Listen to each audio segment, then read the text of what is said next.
Reborn of my billionaire hero episode 10 Shekhawat mention में Vikram washroom में था और उसकी आवाज सुनकर सोफे पर लेटी हुई अति हंस रही थी। उसे विक्रम की हालत देखकर मजा आ रहा था, लेकिन अचानक की उसकी हंसी गायब हो गई जब उसे जश्न का ख्याल आया। वो बस यही सोच रही थी कि उसके जश्न जी एकदम सही सलामत हो। हालांकि उसे यकीन था कि जश्न खुद को कुछ नहीं होने देगा, सिर्फ इसलिए नहीं क्योंकि वो जश्न सिंह शेखावत है, बल्कि इसलिए क्योंकि वो अपनी बेबी डॉल के जश्न जी है। जश्न की बातें उसे बार बार याद आ रही थी और अब उसे ये चीज और भी ज्यादा कन्फर्म हो रही थी कि जरूर जश्न इन सब चीजों के बारे में जानता है। ऐसा हो ही नहीं सकता कि कोई बेवकूफ इंसान जाकर उसे बेवकूफ बनाए। विक्रम के बारे में तो वो क्या ही कहती, उसकी बेवकूफी तो अब अति को साफ नजर आ रही थी, जिसके साथ अति खेल सकती है। उसके साथ जश्न किस तरह का खेल खेल रहा होगा ये वो इमेजिन कर सकती थी। वो खुद से ही बोली, बस एक बार आप वापस आ जाइए जश्न जी, उसके बाद मैं आपको ऐसे फालतू के ड्रामे बिल्कुल नहीं करने दूंगी। मुझे आपका इंतजार है जश्न जी, प्लीज आ जाइए ना। पता नहीं आप कहाँ होंगे, कहीं इस घटिया इंसान ने आपको परेशान तो नहीं कर रखा होगा। मुझे आपकी बहुत टेंशन हो रही है जश्न जी, मुझे जरा सा हिंट तो दीजिए ना आप। ये बोलते हुए वो पता नहीं कितनी देर तक यूं ही जश्न के बारे में सोचती रही और कब उसकी आंख लग गई उसे पता ही नहीं चला। तकरीबन 1 घंटा बीत चुका था और विक्रम अभी भी वॉशरूम में था। अब वॉशरूम का दरवाजा खोला और वो गहरी गहरी सांसें लेते हुए बाहर की तरफ आया, लेकिन जैसे ही वो आकर बिस्तर पर बैठा, उसके पेट में एक बार फिर से गुड़ गुड़ होने लगी और अगले ही पल वो वापस वॉशरूम की तरफ भाग गया। और इस बार उसकी आवाजें और भी ज्यादा खतरनाक आ रही थी। पूरी रात उसकी यही खतरनाक आवाजें लगातार जारी रही और दूसरी तरफ अति आराम से सोती रही, लेकिन कोई था जिसकी आंखों से नींद कोसों दूर थी और वो कोई और नहीं, जश्न सिंह शेखावत था, जो इस वक्त आराम से एक चेयर पर बैठा था और उसके हाथों में वाइन का गिलास था। वो जगह जहां पर वो बैठा था वो कोई धन की जगह नहीं थी, बल्कि गोदाम जैसा था, जहां पर काफी आलतू फालतू की चीज पड़ी थी और कुछ खराब गाड़ियां भी खड़ी थी। ऐसा लग रहा था जैसे वो काफी पुराना गोडाउन हो। उसके सामने एक शख्स खड़ा था जो मुस्कुराते हुए उसकी तरफ देख रहा था। वो तुरंत बोला, आपको कुछ और चाहिए क्या बॉस? उसकी बात सुनकर जश्न हल्का सा मुस्कुराया और उसने बस अपनी गहरी नजरों से उस आदमी को देखा तो उसने तुरंत अपनी पॉकेट से सिगरेट की बॉक्स निकाली और अगले ही पल एक सिगरेट जश्न की तरफ बढ़ा दी। जश्न ने वो सिगरेट लेकर अपने होठों में दबाई और तुरंत उस शख्स ने उस सिगरेट को जला दिया। वो शख्स कोई और नहीं अमन था। अमन, जो कुछ वक्त पहले तक विक्रम के आसपास घूम रहा था, उसके हॉस्पिटल की सारी फॉर्मेलिटी अमन ने पूरी की थी और बाकी सब चीज भी उसके आसपास रहकर वही मैनेज कर रहा था। जश्न अमन की तरफ देखते बोला, वैसे मेरी बेबी डॉल है तो काफी इंटेलिजेंट। ये बोलते हुए उसके चेहरे पर एक प्राउड फीलिंग नजर आ रही थी। अमन तो बस हल्का सा मुस्कुराया। वो तो उस एलईडी स्क्रीन की तरफ देख भी नहीं सकता था, जिसे देखते हुए जश्न के चेहरे पर प्राउड वाली फीलिंग थी। अगर वो अति को सोते हुए देखता तो अब तक तो जश्न उसकी आंखें निकालकर कहीं जमीन में दबा चुका होता। जश्न ने अपने हाथों में पकड़ा हुआ वाइन का गिलास खाली किया और फिर अमन की तरफ बढ़ाते हुए बोला, अब तुम जाओ, सुबह आकर मुझे वापस रस्सी से बांध देना। तब तक मुझे मेरी बेबी डॉल के ड्रीम्स देखने हैं, वो ड्रीम्स जो मैं उसके पास जाते ही पूरे करने वाला हूँ। उसकी बात पर अमन ने अपना सर झुकाया और वहां से बाहर की तरफ चला गया। जश्न अब अपनी जगह से उठा और अगले ही पल उसने रिमोट से उस एलईडी स्क्रीन को बंद किया और फिर अगले ही पल वो साइड में रखा हुआ एक छोटा सा बॉक्स खोला जिसमें एक और रिमोट रखा हुआ था। जश्न ने अपने हाथों में पकड़ा हुआ रिमोट उस बॉक्स में रखा और वो दूसरा रिमोट उठाया, उसे सामने एलईडी स्क्रीन की तरफ चलाया तो अगले ही पल वो एलईडी स्क्रीन दीवार के अंदर चली गई और वो दीवार वापस सही हो गई। ऐसा लग ही नहीं रहा था कि वहां पर कोई एलईडी स्क्रीन भी लगी होगी। जश्न ने वो बॉक्स साइड में रखा और फिर अगले ही पल अंदर की तरफ चला गया। जैसे ही अब वो अंदर आया, अंदर आकर भी उसने दीवार पर अपना हाथ रखा और वो दीवार अचानक से जगमगाने लगी। जश्न एक कदम पीछे हुआ और वो दीवार अब किसी दरवाजे की तरह खुल गई। जश्न उस दरवाजे से निकलते हुए अंदर की तरफ गया तो उसके चेहरे पर हल्की मुस्कुराहट आ गई। बाहर जहां धूल मिट्टी नजर आ रही थी, वहां अंदर एक लग्जरियस रूम बना हुआ था। ऐसे लग्जरियस रूम तो 7 स्टार होटल में भी नहीं होते थे, जो फिलहाल जश्न के उस गोडाउन में बना हुआ था। जश्न अंदर जाकर बिस्तर पर लेटा और उसने वही साइड में टेबल पर रखा हुआ फोन उठाया, जो कि उसका प्राइवेट फोन था, जिसके बारे में किसी को कुछ पता तक नहीं था। उस फोन से अब वो एक बार फिर से अपने रूम की फुटेज देखने लगा था। उसे अपनी बेबी डॉल आराम से सोई हुई नजर आ रही थी। वो उसकी तरफ तिरछी नजरों से देखते हुए बोला, ये तो गलत बात है बेबी डॉल, यहाँ मैं तुम्हारे लिए तड़प रहा हूँ और तुम वहाँ आराम से सो रही हो, ये जानते हुए भी कि जो शख्स तुम्हारे साथ रूम में है वो तुम्हारा जश्न जी नहीं बल्कि कोई बहरूपिया है। अब तक तो तुम्हें उसकी टांगे तोड़ देनी चाहिए थी, लेकिन मेरी बेबी डॉल इतनी भी चालाक नहीं है जितनी मैंने सोच ली। पर कोई बात नहीं, तुम इतनी समझदार हो, इतना ही मेरे लिए काफी है। बाकी चालाकी तो मैं तुम्हें खुद ब खुद सिखा दूंगा। ये बोलते हुए उसके चेहरे पर डेविल स्माइल आ गई। वो कुछ सोचते हुए बोला, कुछ चेहरे जिन पर नकाब है वो तो तुम्हारे सामने आ गए बेबी डॉल, कुछ चेहरे आना अभी भी बाकी है। आई होप अब तुम वो सब भी समझ पाओ, तो जल्दी ये खेल खत्म करके मैं तुम्हें पूरी तरह से अपनी बनाऊंगा। ये बोलकर अब वो मुस्कुराया और उसने अपनी आंखें बंद कर ली। कुछ ही देर में वो भी सो चुका था। वहीं दूसरी तरफ अगर कोई परेशान था तो वो सिर्फ और सिर्फ विक्रम चौहान था, क्योंकि जब भी वो वॉशरूम से बाहर आकर बेड पर बैठता तो उसका पेट एक बार फिर से जोरों से चिल्लाने लगता और उसे वापस अंदर जाना पड़ता। अब उसकी नजरें अति पर भी थी और वो समझ चुका था कि जरूर अति ने ही कुछ किया होगा, लेकिन अति अपने जश्न जी से ऐसा कुछ कर सकती है, इस बात पर भी उसे यकीन नहीं हो रहा था। आखिर जैसे तैसे विक्रम की पूरी रात बीती और सुबह के तकरीबन 6 बजे वो आराम से आकर बिस्तर पर लेटा, लेकिन अब वो इंसान नहीं बल्कि कोई गधा नजर आ रहा था जो पूरी रात मजदूरी कर करके थक चुका हो। उसका पूरा बदन पसीने से भरा हुआ था और वो गहरी गहरी सांस ले रहा था। बिस्तर पर लेटते ही वो नींद में ऐसे लुढ़का जैसे वो कोई फुटबॉल हो और किसी ने बड़ी शिद्दत से उसके बम पर अपना पैर मारा हो। उसके सोने के तकरीबन 2-2.5 घंटे बाद अति अंगड़ाई लेते हुए बिस्तर पर उठकर बैठी और उबासी लेने लगी। उसकी नज़र सीधा विक्रम पर गई। वो विक्रम को देखते हुए बोली, ये मिस्टर बहरूपिया यहाँ पर आकर कैसे सो गया? इसकी तबीयत ठीक कैसे हो गई? लगता है जमालगोटा कम मिलाया मैंने, पर कोई बात नहीं, आज और भी ज्यादा मिलाऊंगी। पूरी रात क्या, पूरी जिंदगी तुम वॉशरूम से बाहर नहीं आओगे? पर नहीं नहीं, अगर ऐसा किया तो हमारा वॉशरूम तो गंदा हो जाएगा और फिर जश्न जी जब वापस आ जाएंगे तो मैं उनके साथ शावर रोमांस कैसे करूंगी? ऐसा तो मैं बिल्कुल भी नहीं करूंगी, लेकिन कुछ ना कुछ तो मैं तुम्हारा जरूर करूंगी मिस्टर बहरूपिया। ये बोलते हुए अब उसके चेहरे पर बड़े ही दिलचस्प एक्सप्रेशन थे। वहीं उसकी तरफ देखते हुए जश्न अपनी ब्लैक कॉफी पी रहा था और उसकी बातें सुनकर वो हंस रहा था। वो भी देखना चाहता था कि आखिर उसकी बेबी डॉल क्या करेगी।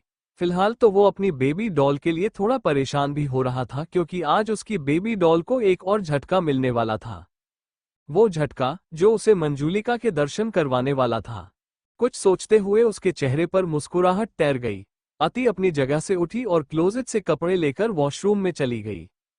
वो अच्छे से शावर लेकर वॉशरूम से बाहर आई और फिर वापस विक्रम की तरफ देखने लगी और तुरंत बोली, यहाँ पर मेरी आंखों से नींद उड़ी हुई है और तुम आराम से सो रहे हो। नहीं मिस्टर बहरूपिया, ऐसा नहीं हो सकता। तुम्हें मैं कैसे सोने दे सकती हूँ? तुम जश्न जी की जगह लेना चाहते हो ना, तो भला तुम बिन ऑफिस जाए उनकी जगह कैसे लोगे? चलो आज तुम्हें मैं उठाती हूँ। ये बोलकर वो तुरंत बिस्तर की तरफ आई और अगले ही पल उसने साइड टेबल पर रखा हुआ पानी का गिलास उठाया और तुरंत विक्रम के ऊपर उड़ेल दिया। अगले ही पल विक्रम हड़बड़ाकर अपनी जगह पर उठकर बैठा और भी ज्यादा गहरी सांस लेने लगा। उसे अपने बम में दर्द हो रहा था। पूरी रात वॉशरूम में गुजारने के बाद वो ढंग से बैठ भी नहीं पा रहा था। ऊपर से अति ने उसे पूरा गीला कर दिया था। वो गुस्से से अति की तरफ देखते हुए बोला, ये क्या हरकतें हैं अति? अति मायूस सा चेहरा बनाकर बोली, क्या क्या कहा आपने मुझे जश्न जी? आपने मुझे अति कहा? मैं तो आपकी बेबी डॉल थी ना जश्न जी, लेकिन आपने तो मुझे सीधा अति बना दिया। ये कहर आपने मुझ पर क्यों कर दिया जश्न जी? आखिर कसूर क्या था मेरा? उसकी बात सुनकर विक्रम को खुद पर ही गुस्सा आया कि उसने ये कौन सा चैनल लगा दिया। वो जल्दी से बोला, मेरा वो मतलब नहीं था बेबी डॉल, एक्चुअली मैं नींद में था और तुमने मुझे इस तरह से उठाया तो। उसकी बात पूरी होती उससे पहले ही अति बोली, तो और क्या करती जश्न जी? आप सो रहे हैं, आपको पता है मुझे एक सपना आया और मुझे उस सपने में दिखा कि हमारा पूरा बिजनेस चौपट हो गया। किसी बहरूपिया ने आकर हमारा पूरा बिजनेस हड़प लिया। उस सपने को देखकर मैं बहुत ज्यादा डर चुकी हूँ जश्न जी। कैसे लगेंगे हम दोनों एकदम नॉर्मल से कपड़ों में, एक छोटे से मकान में रहते हुए? आप गुड़िया को उठाएंगे और मैं छोटे बाबू को। हमारे घर में कोई काम करने वाली नहीं होगी और मैं खुद झाड़ू पोछा करूंगी। नहीं जश्न जी, अब मुझसे वो वाली जिंदगी नहीं जी जाएगी, इसलिए आप प्लीज अपने काम पर फोकस कीजिए। जल्दी से रेडी हो जाइए और ऑफिस जाइए ताकि कोई बहरूपिया हमारा बिजनेस ना लूट सके। उसकी बात सुनकर विक्रम के चेहरे पर तिरछी मुस्कुराहट आ गई। वो अति की तरफ देखते हुए बोला, तुम मुझे ऑफिस भेजना चाहती हो ताकि मैं तुम्हारे जश्न जी का बिजनेस बचा सकूं, लेकिन तुम नहीं जानती हो जश्न जी की बेबी डॉल कि तुम बिल्ली को ही दूध की रखवाली करने के लिए बोल रही हो। उसके एक्सप्रेशंस देखकर अति जल्दी से बोली, आजकल की बिल्लियां कितनी खराब हो गई है ना जश्न जी। उसकी बात सुनकर विक्रम ने हैरानी से उसकी तरफ देखा। जो बात उसने अपने मन में कही वो भला अति को कैसे सुनाई दी। वो जल्दी से बोला, तुम्हें तुम्हें कुछ सुनाई दिया क्या? अति ने अपना चेहरा ना में हिलाया और बोली, नहीं तो आपने कुछ कहा क्या? विक्रम ने भी जल्दी से अपना चेहरा ना में हिलाया और बोला, नहीं नहीं, मैंने तो कुछ नहीं कहा। तुम क्या बोल रही थी? आजकल की बिल्लियां? उसकी बात पूरी होती उससे पहले ही अति बोली, आजकल की बिल्लियां बहुत चालाक हो गई है, लेकिन आप फिक्र मत कीजिए, आजकल के शेर भी बड़े खतरनाक हो गए हैं। तसल्ली से शिकार करते हैं लेकिन शिकार को पता भी नहीं लगने देते हैं। ये बोलकर वो तिरछा मुस्कुराई और फिर वहां से बाहर की तरफ जाते हुए बोली, आप जल्दी से तैयार हो जाइए जश्न जी, ऑफिस जाने में देरी हो रही है। ये बोलकर वो मुस्कुराते हुए वहां से बाहर चली गई और विक्रम उसकी बात के बारे में सोचता रह गया। अब वो खुद से ही बोला, कहीं इसे मेरे बारे में पता तो नहीं चल गया, कहीं इसे मुझ पर शक तो नहीं हो गया। ये सोचते हुए उसके चेहरे पर परेशानी झलक रही थी, पर फिर कुछ सोचते हुए वो हल्का सा मुस्कुराया और बोला, ऐसा हो ही नहीं सकता कि इसे मेरे बारे में पता लग गया हो। अगर इसे मेरे बारे में पता चल गया होता तो अब तक तो ये ढिंढोरा पीट चुकी होती। वैसे ही ये तो इतना बोलती है, मेरे बारे में जानने के बाद तो कैसे ही चुप रहती। मुझे इससे डरने की जरूरत नहीं है, मुझे बस जल्दी से अब अपना काम खत्म करना है। वो क्लोजेट की तरफ गया और अब तो उसके चेहरे पर और भी ज्यादा तिरछी मुस्कुराहट आ गई थी क्योंकि रूम में कोई भी नहीं था और वो उस क्लोजेट को अच्छी तरह से देख सकता था, जहां पर उसे जश्न के कॉन्फिडेंशियल बैंक अकाउंट के बारे में कुछ जानकारी मिल सके। उसके वो अकाउंट्स जो उसने प्राइवेट रखे हुए थे और कुछ फॉरेन के बैंक अकाउंट्स थे।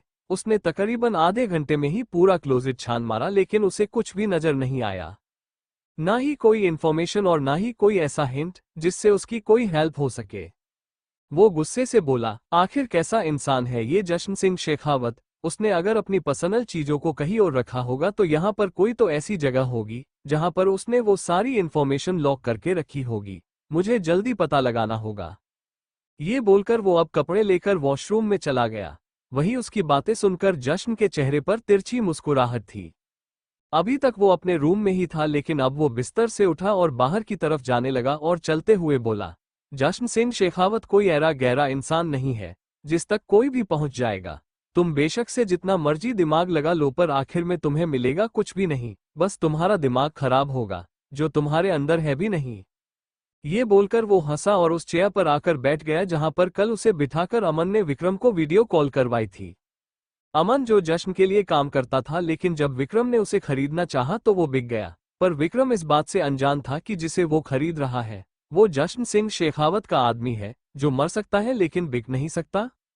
अब और कौन सा झटका मिलने वाला है अति को। शेखावत मेंशन। विक्रम ऑफिस के लिए तैयार हो चुका था। वो जश्न बनकर पहली बार जश्न के ऑफिस में जाना चाहता था। हालांकि उसने जश्न बनने की तैयारी तो बहुत अच्छी तरह से की थी लेकिन जिस तरह से अति उसके साथ बिहेव कर रही थी उसे ऐसा लग रहा था जैसे कुछ ना कुछ तो गड़बड़ है। उसे जश्न बनने की तैयारी और भी ज्यादा अच्छी तरह से करनी चाहिए थी। रूम से बाहर निकलने से पहले उसने अपनी पॉकेट से अपना फोन निकाला और अमन को कॉल किया। अमन जिसे उसने जश्न के पास पहले ही भेज दिया था। जैसे ही अमन के फोन पर विक्रम की वीडियो कॉल आई उसने तुरंत कॉल रिसीव की और अगले ही पल अब विक्रम की नजरें जश्न पर थी जो चेयर पर बैठा हुआ था और रस्सी से बंधा हुआ था। उसे देखकर विक्रम के चेहरे पर डेविल स्माइल आ गई। वो तुरंत बोला, अभी तक तो तुम्हें जिंदा रख रहा हुआ है, मैं बस एक बार वो हासिल कर लूं जो हासिल करना चाहता हूं, उसके बाद तुम्हें ऐसे चेयर पर बंद कर रहने की जरूरत नहीं पड़ेगी। मैं तुम्हें आजादी दूंगा, आजादी जिससे तुम हमेशा हमेशा के लिए आजाद हो जाओगे। ये बोलते हुए उसके चेहरे पर डेविल स्माइल थी। वही जश्न उसकी बात सुनते हुए बस उसकी तरफ देख रहा था। उसके चेहरे पर मेकअप भी ऐसा था जैसे कि हाँ वाकई वो बहुत थका हारा हुआ है, टूट चुका है और बस किसी तरह आजाद होना चाहता है। लेकिन विक्रम कहाँ ही जानता था ये बात कि जश्न एक पल नहीं लगाएगा उसका खेल खत्म करने में। बस उसे तो आदत है उन खिलाड़ियों को अपने ही खेल में हारने की जो उसके सामने प्रो प्लेयर बनते हैं।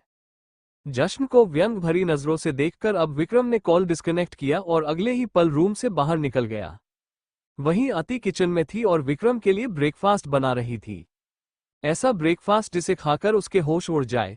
पहले तो उसने जो खाना कल रात विक्रम के लिए बनाया था वो थोड़ा कम टेस्टी था, लेकिन अब उसने जो खाना बनाया था उसके बाद तो शायद वो खाना खाने की जुर्म में विक्रम खुद का ही कत्ल कर देता। दामिनी जी, अंशुल, प्रकृति तीनों डाइनिंग टेबल पर थे और दामिनी जी के चेहरे पर एक अलग ही चमक नजर आ रही थी।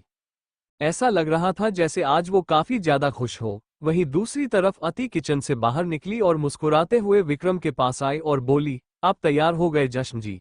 देखिए, मैंने आपके लिए कितना टेस्टी खाना बनाया है, आइए मैं आपको अपने हाथों से खाना खिलाऊंगी।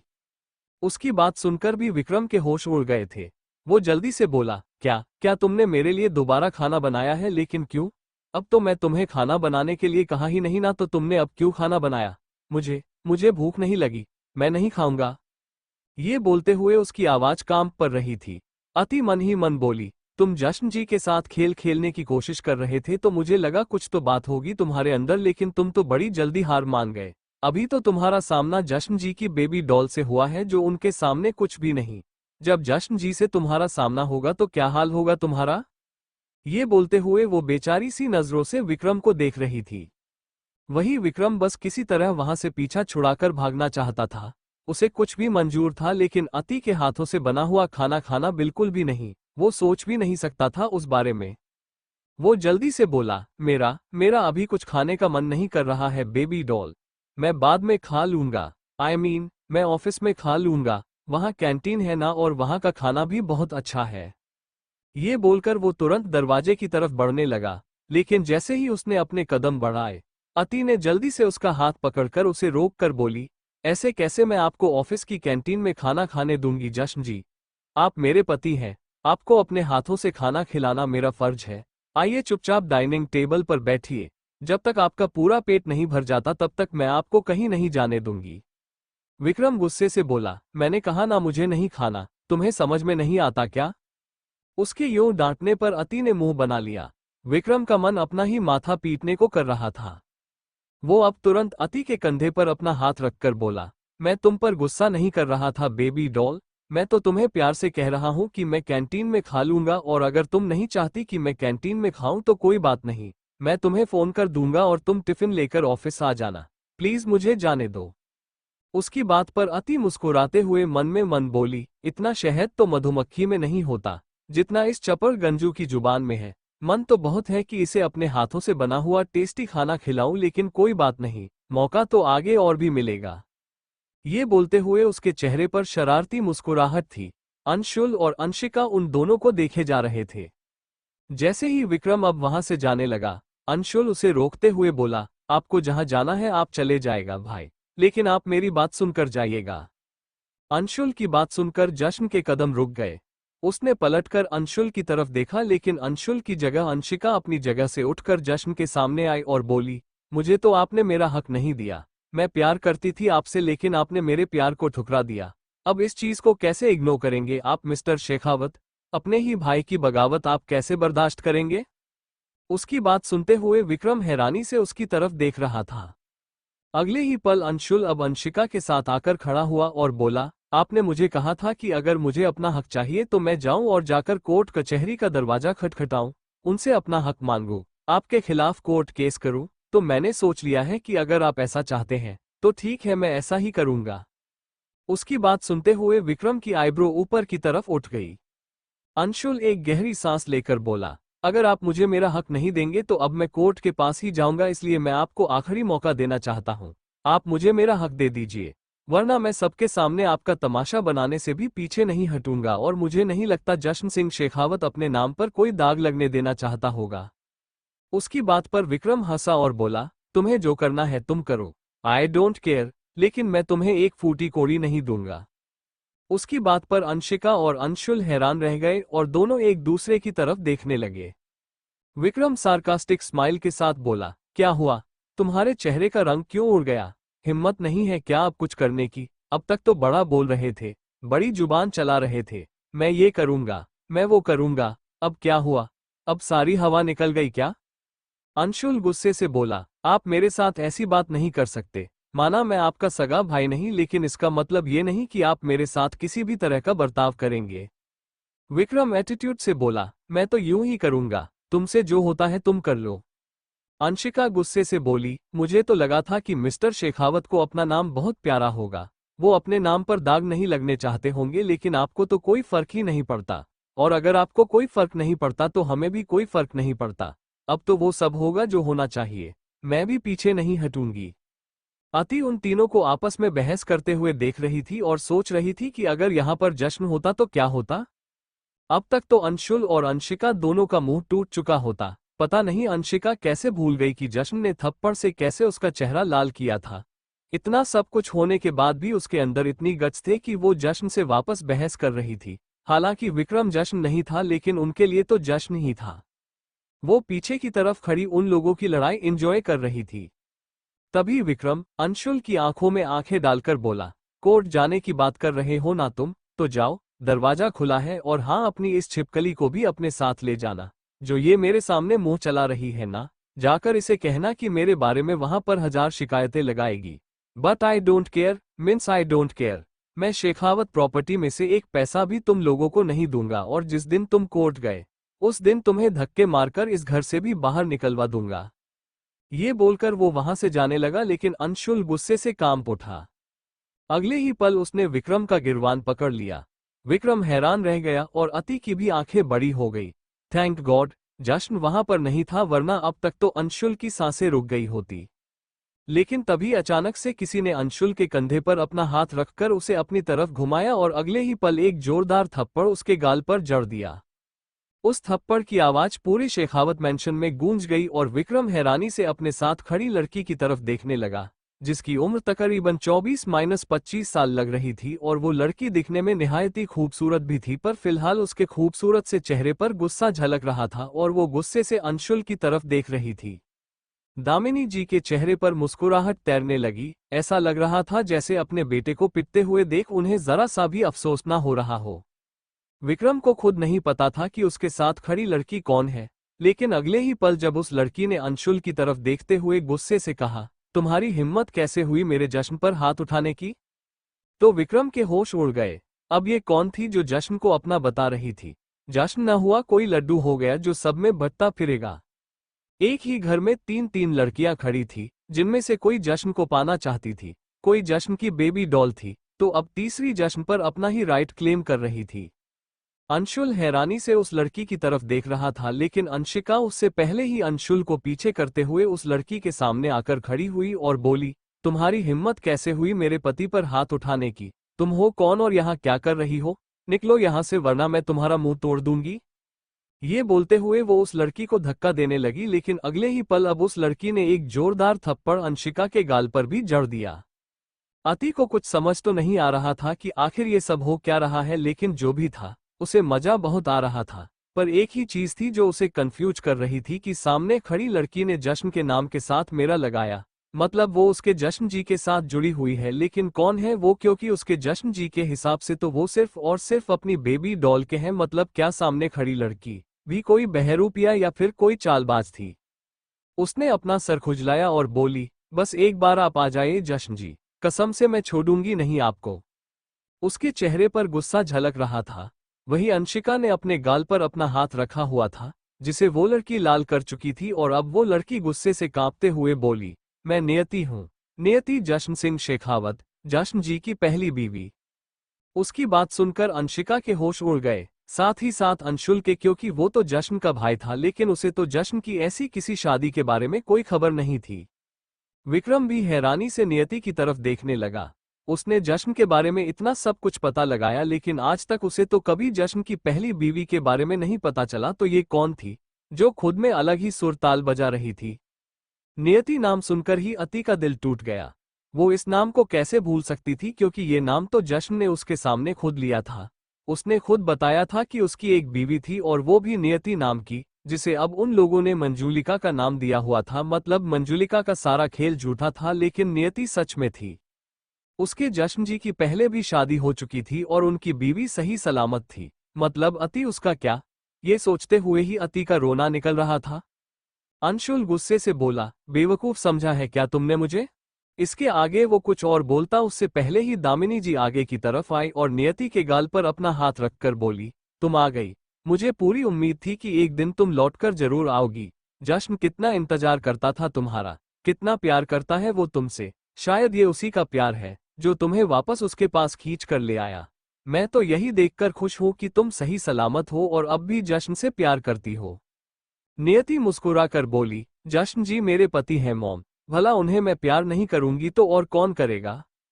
ये बोलते हुए अब उसने विक्रम की तरफ देखा और उसके कंधे पर अपना हाथ रखकर बोली, आप मेरे आने से खुश नहीं है क्या जश्न जी? विक्रम के खुद के तोते उड़े हुए थे। सिलेबस तो वो पूरा अति का करके आया था और यहाँ नियति आउट ऑफ सिलेबस आ गई थी, लेकिन वो क्या ही कहता, बस मुस्कुराते हुए नियति की तरफ देखता रहा। वही नियति एक बार फिर से बोली, कहिए ना जश्न जी, क्या आपको मेरे आने की कोई खुशी नहीं हो रही? मैं सही सलामत आपके सामने खड़ी हूं, इस बात की आपको कोई खुशी नहीं? जश्न जल्दी से बोला, क्यों नहीं होगी मुझे खुशी? मैं तो तुम्हारे आने से बहुत खुश हूं नियति। तुम सोच भी नहीं सकती मैंने कितना इंतजार किया था तुम्हारा। ये बोलकर उसने जल्दी से नियति को अपने सीने से लगा लिया और अति ये जानते हुए भी कि वो जश्न नहीं बल्कि विक्रम है, उसका दिल और ज्यादा टूटने लगा और वो तुरंत वहां से भागते हुए अपने कमरे में चली गई। क्या अति आ जाएगी नियति की बातों में? शेखावत मेंशन। विक्रम ने नियति को अपने सीने से लगा लिया था तो नियति के चेहरे पर मुस्कुराहट तैर गई थी। विक्रम ने नियति को एक्सेप्ट तो कर लिया था, लेकिन उसे खुद समझ नहीं आ रहा था कि क्या सच में नियति जश्न की पहली बीवी है। कुछ समझ ना आने पर अब वो नियति से अलग हुआ और बोला, अब मैं ऑफिस चलता हूँ, मेरा मतलब है मैं खुश हूँ तुम वापस आ गई, लेकिन मेरा ऑफिस जाना आज बहुत ज्यादा जरूरी है। अगर नहीं होता तो मैं तुमसे बातें करता, तुमसे पूछता कि तुम इतना वक्त कहाँ थी, पर मैं बाद में तुमसे मिलूंगा। ये बोलकर वो जल्दी ही वहां से चला गया ताकि जल्द से जल्द नियति के बारे में पता लगता सके, लेकिन जैसे ही वो शेखावत मेंशन से निकला नियति और दामिनी जी की हंसी छूट गई। उन दोनों को हंसते हुए देख अंशुल और अंशिका हैरान थे। प्रकृति भी हैरानी से उनकी तरफ देख रही थी और अगले ही पल अब दामिनी जी प्रकृति की तरफ देखकर नियति को इशारा करते हुए बोली, तुम मेरे साथ मेरे रूम में आओ। ये बोलकर वो जल्दी से अपने रूम में चली गई और उनके पीछे पीछे नियति भी। अंशिका ने अंशुल की तरफ देखा और बोली, ये सब क्या है अंशुल? मिस्टर शेखावत की शादी पहले भी हो चुकी है, उनके कोई पहली पत्नी भी है क्या? मैंने तो कभी इस बारे में नहीं सुना। अंशुल गुस्से से बोला, मुझे खुद नहीं पता यार, वो भाई है मेरा, बेशक से सगा नहीं है, लेकिन मैं हमेशा से उसके साथ ही रहता आया हूँ। मेरे सामने तो कभी उसकी कोई शादी नहीं हुई और मुझे समझ में नहीं आ रहा कि उसने भी इस शादी को एक्सेप्ट कैसे कर लिया। मतलब उसने इस नियति को अपने सीने से लगा लिया और बोला उसके आने में वो बहुत ज्यादा खुश है। कहीं ऐसा तो नहीं कि जश्न की याददाश्त चली गई, उसके सिर पर जो चोट लगी है उसके बाद अब उसे कुछ याद नहीं, इसलिए उसे ये भी नहीं पता कि उसकी पहली बीवी दूसरी बीवी जैसा कुछ नहीं है, उसकी एक ही बीवी और वो है अति।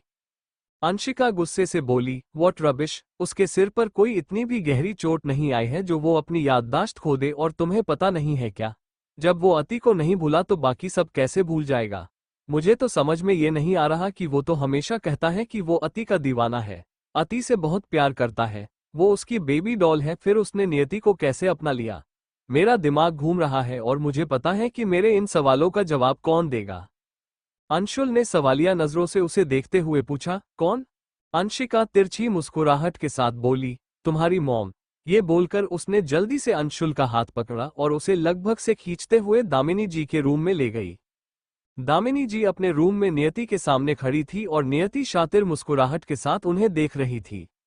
वो मुस्कुराते हुए ही बोली, कितना परेशान कर दिया ना हमने उस बेचारे जश्न सिंह शेखावत को, जो जश्न सिंह शेखावत है भी नहीं। बेचारा सोच रहा होगा कि जिसका वो बहरूपिया बनकर इस शेखावत मैंशन में रह रहा है, उसकी कितनी बीवियां हैं और कहाँ कहाँ है। ना जाने कब कहाँ से कौन सी बीवी निकलकर उसके सामने आए और उस पर अपना राइट क्लेम करने लगे।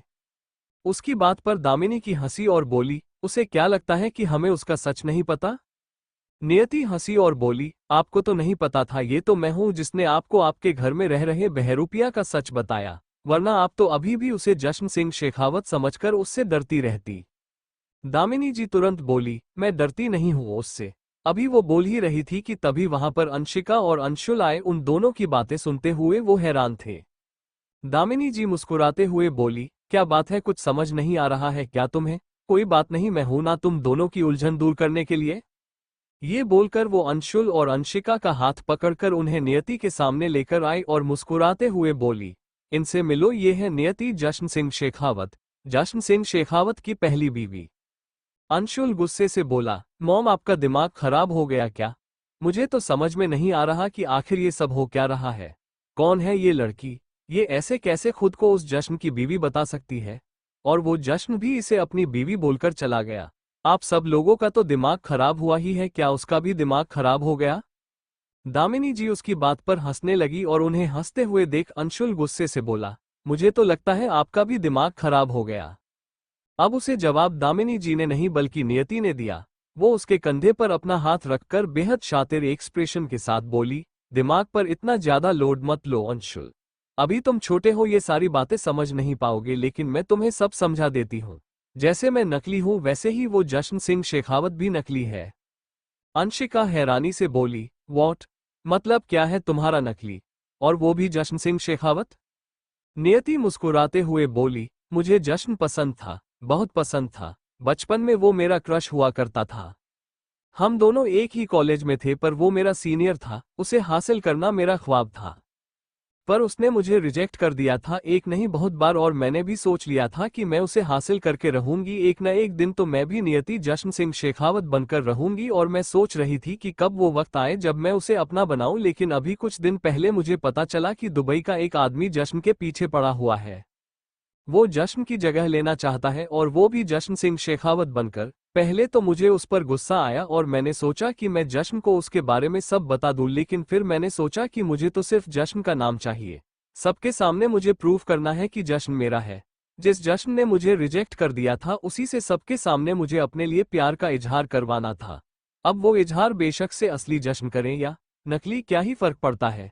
इसलिए मैंने उस विक्रम चौहान को कुछ नहीं कहा। अंशुल हैरानी से बोला, विक्रम चौहान, अब ये कौन है? दामिनी जी गुस्से से बोली, काश मैं बचपन में तुम्हें बादाम खिलाए होते। विक्रम चौहान वही इंसान है जिसे हम सब जश्न सिंह शेखावत समझ रहे थे। जश्न का जो एक्सीडेंट हुआ था उसमें जश्न खत्म हो चुका है, और ये कोई इत्तेफाक नहीं बल्कि एक सोची समझी साजिश है। विक्रम चौहान की सोची समझी साजिश, उसने जश्न को मरवा दिया और खुद उसकी जगह लेकर हम लोगों के सामने आकर खड़ा हो गया। नियति मुस्कुराई और बोली, और उसे लग रहा है कि वो हम सबको बेवकूफ बना रहा है। खैर, अब उससे तो हमें बात करनी ही पड़ेगी, लेकिन उससे पहले मुझे एक मुलाकात अति से करनी है।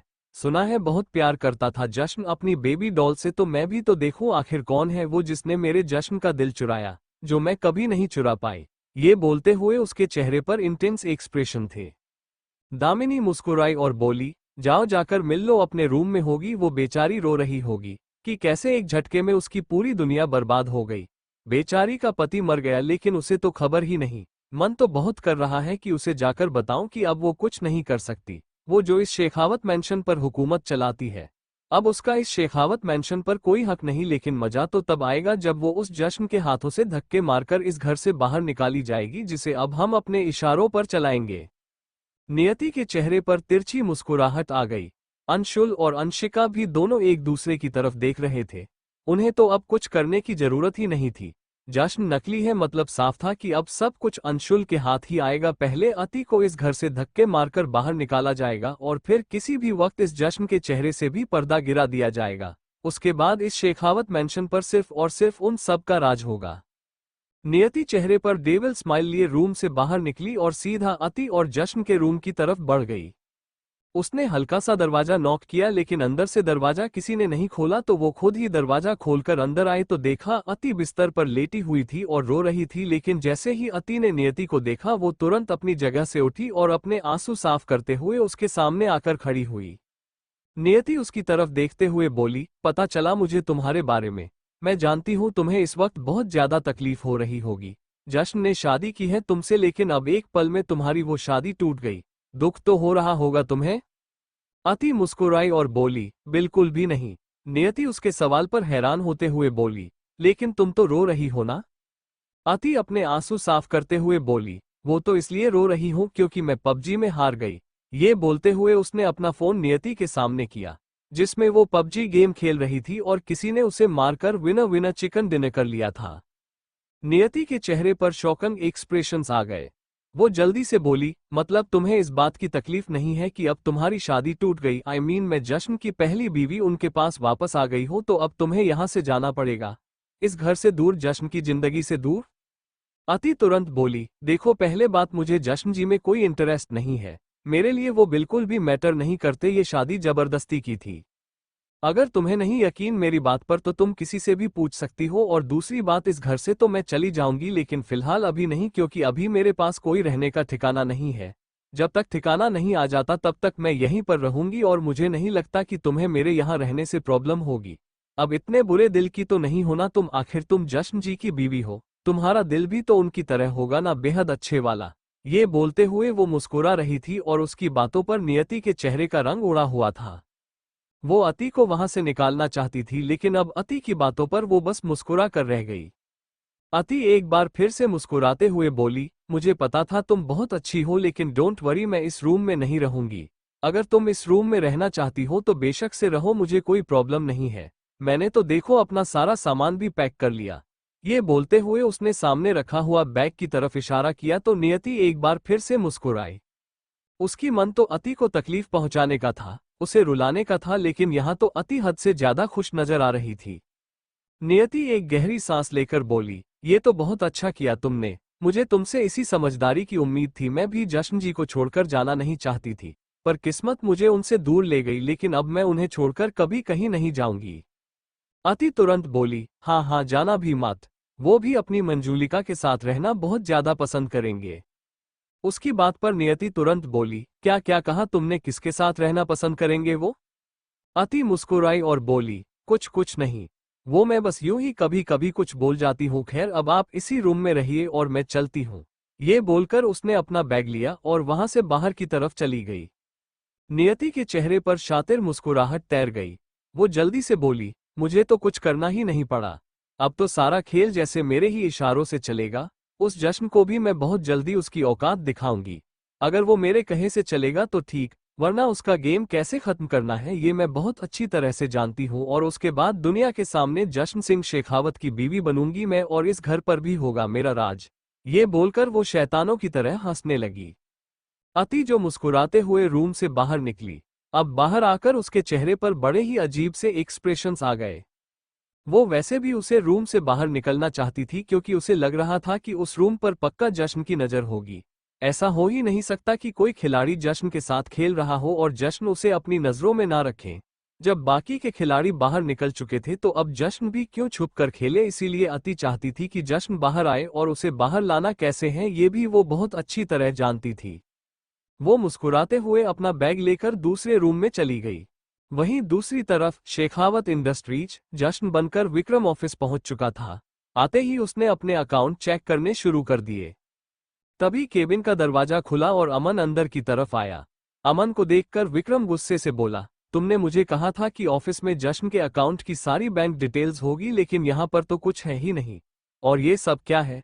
ये इतने सारे प्रोजेक्ट जिन पर जश्न काम कर रहा था वो सब लॉस में क्यों जा रहे हैं? अमन जल्दी से बोला, पता नहीं बॉस, लेकिन वो सब लॉस में जा रहे हैं और अब हमें इनका पैसा देना पड़ेगा। विक्रम गुस्से से बोला, लेकिन वो पैसा आएगा कहां से, क्योंकि जश्न के अकाउंट के बारे में तो कुछ पता ही नहीं चल रहा है, और जो अकाउंट मेरे सामने है उनमें जीरो बैलेंस है। ऐसे में पैसा क्या मैं खुद से दूंगा? अमन अपने कंधे उचकाकर बोला, वो मैं कैसे बता सकता हूं सर। अब अगर कंपनी को लॉस हो रहा है तो वो किसी न किसी को तो देना ही पड़ेगा, और अगर आप नहीं देंगे तो लोग आपको ही सुनाएंगे। विक्रम गुस्से से बोला, मैं यहाँ पर किसी की सुनने के लिए नहीं बैठा हूँ। अगर किसी ने मेरी तरफ नजर भी उठाकर देखा तो मैं उसे छोड़ूंगा नहीं। अभी वो बोल ही रहा था कि अचानक से केबिन का दरवाजा खुला और सीधा अति अंदर आए। उसे ऑफिस में देखकर विक्रम के होश उड़ गए। जश्न का बिजनेस तो वो फिर भी संभाल लेता अगर उसकी बीवियां उसे थोड़ी सी फुर्सत देती। अति मुस्कुराते हुए अंदर की तरफ आई और अगले ही पल वो विक्रम के पास आकर उसकी गोद में बैठ गई। शेखावत इंडस्ट्रीज जैसे ही अति केबिन के अंदर आए और आकर सीधा विक्रम की गोद में बैठ गई, विक्रम के होश उड़ गए। अब तक तो अति उसके करीब नहीं आ रही थी। जब भी वो अति को हाथ लगाता तो वो तुरंत पीछे हट जाती थी, लेकिन आज वो खुद उसकी गोद में आकर बैठ गई। अति ने अपना हाथ विक्रम के हाथ पर रखा और बोली, मुझे माफ कर दीजिए जश्न जी। विक्रम ने हैरानी से उसकी तरफ देखा। अति तुरंत बोली, मैंने आपको यूं ही ऑफिस भेज दिया जबकि आपको तो रेस्ट करना चाहिए था। आपका अभी 2-3 दिन पहले एक्सीडेंट हुआ है और अभी से मैंने आपको काम पर लगा दिया। माना, हमारा बिजनेस डूब रहा था लेकिन डूबता है तो डूब जाए, मुझे कोई फर्क नहीं पड़ता। मैंने सोच लिया है कि आपका ख्याल रखने के लिए मैं आपके पास रहूंगी। ये बोलते हुए अब उसने अपनी दोनों बाहें विक्रम की गर्दन पर लपेट दी थी। विक्रम ने अमन की तरफ देखा तो अमन ने अपने कंधे उछाल दिए। अब उसे क्या पता कि अति ऐसी हरकत क्यों कर रही है, लेकिन उसे इतना जरूर पता था कि अति की इस हरकत पर अंजाम उसे भी भुगतना पड़ सकता है। जश्न ने अपने केबिन में भी कैमरा लगवाए हुए थे जिसका एक्सेस उसके पास था और अगर उसने ये हरकत देख ली तो जश्न अति का तो जो हाल करेगा सो करेगा, लेकिन उसे भी नहीं छोड़ेगा। वो जल्दी से बोला, मैं बाहर जा रहा हूं सर, जब आप फ्री हो जाए तो आप मुझे बुला लीजिएगा, मैं आपको चीज समझा दूंगा। ये बोलकर वो तुरंत वहां से चला गया और अति मुस्कुराते हुए विक्रम की तरफ देखती रही। विक्रम उसके हाथ अपने कंधों से हटाकर बोला, ये तुम क्या कर रही हो बेबी डॉल? ये ऑफिस है, यहाँ पर मुझे काम करना है। 2 दिन में ऑफिस नहीं आया तो सब कुछ खराब हो गया। ऐसे में अगर मैं आज भी काम नहीं करूंगा तो सच में बहुत लॉस हो जाएगा। अति तुरंत बोली, होता है तो हो जाए मेरी बला से, मैंने कहा ना, अब मुझे इस बिजनेस से कोई लेना देना नहीं। मुझे बस आपकी खुशी चाहिए जश्न जी, और मैं जानती हूँ आपकी खुशी किस में है, सिर्फ और सिर्फ अपनी बेबी डॉल में, है ना? ये बोलते हुए उसने एक नज़र विक्रम की तरफ देखा और फिर अपना चेहरा इधर उधर घुमाया।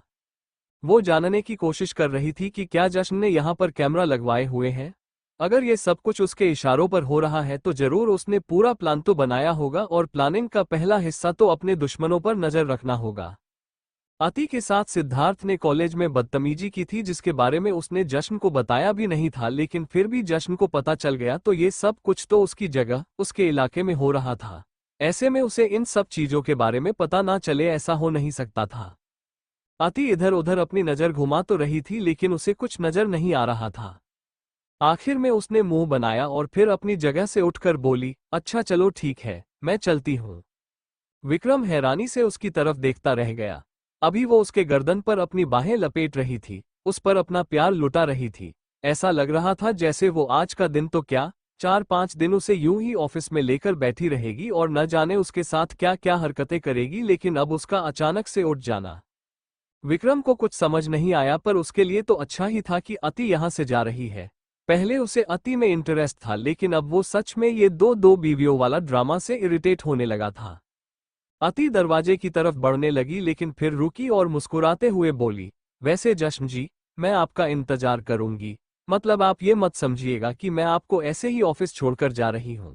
वो क्या है ना, अब मुझे समझ में आ गया है कि आपका काम बहुत ज्यादा इम्पोर्टेंट है और मैंने जब आपसे शादी की थी ना तो फेरे लेते हुए मैंने खुद से वादा किया था कि मैं अपने जश्न जी की हर एक बात मानूंगी, इसीलिए मैं यहाँ से जा रही हूँ। आप जल्दी से अपना काम खत्म करके लौट आइएगा, मैं आपका इंतजार करूंगी। ये बोलकर वो तुरंत वहां से चली गई। बाहर आते हुए उसका मुंह एकदम बना हुआ था। तभी उसकी नजर सामने अमन पर गई, जो उसे चोर नजरों से देख रहा था।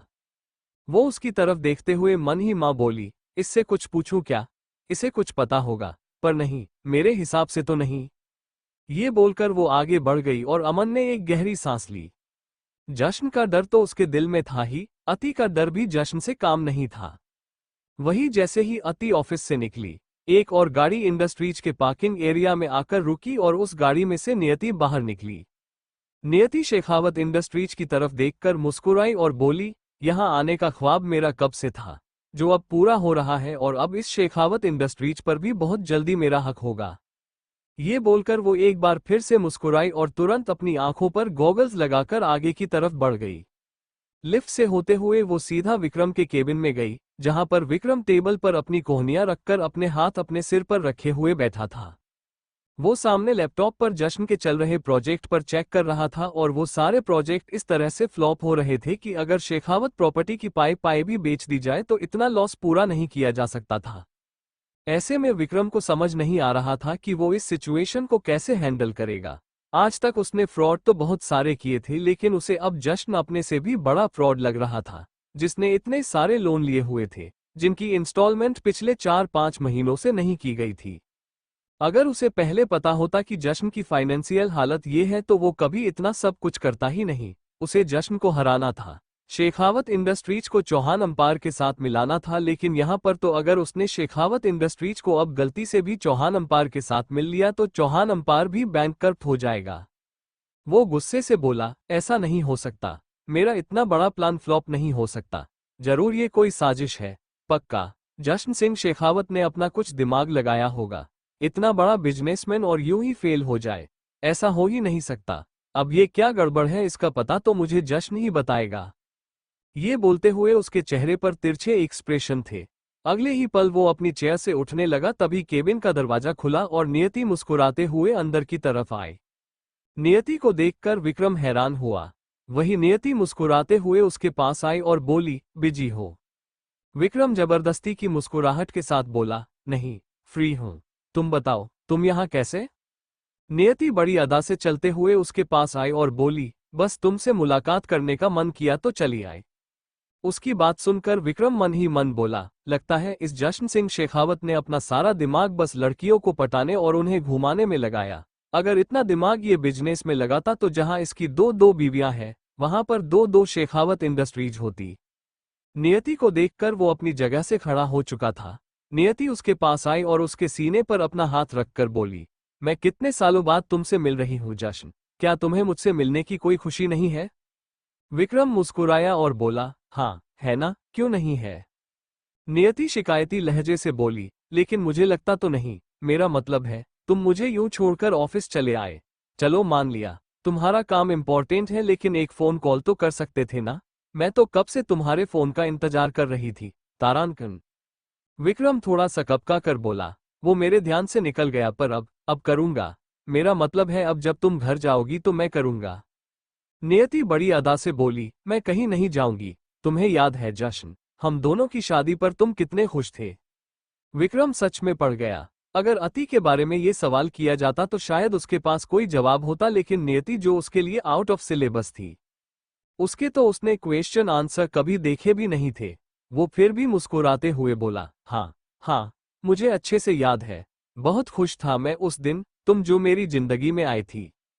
नियति मुस्कुराते हुए बोली, और क्या याद है तुम्हें उस दिन के बारे में जश्न? विक्रम और दुविधा में पड़ गया। नियति उसके बिल्कुल करीब होकर बोली, क्या तुम्हें याद है कि उस दिन गोवा में कितना मजा आया था? I mean, हमारी डेस्टिनेशन वेडिंग। जश्न हल्का सा मुस्कुराया और बोला, हाँ बहुत अच्छा लगा था मुझे डेस्टिनेशन वेडिंग करके। नियति एक बार फिर से बोली, और तुम्हें याद है हमारी शादी पर किसी का खून भी हो गया था, शायद कोई वेटर था। विक्रम झट से बोला, हाँ मुझे याद है, लेकिन तुम ये सब बातें याद मत करो। मेरा मतलब है अब इन बातों को याद करने का क्या फायदा। तुम छोड़ो इन सब बातों को, बस हम अपने फ्यूचर पर ध्यान देते हैं।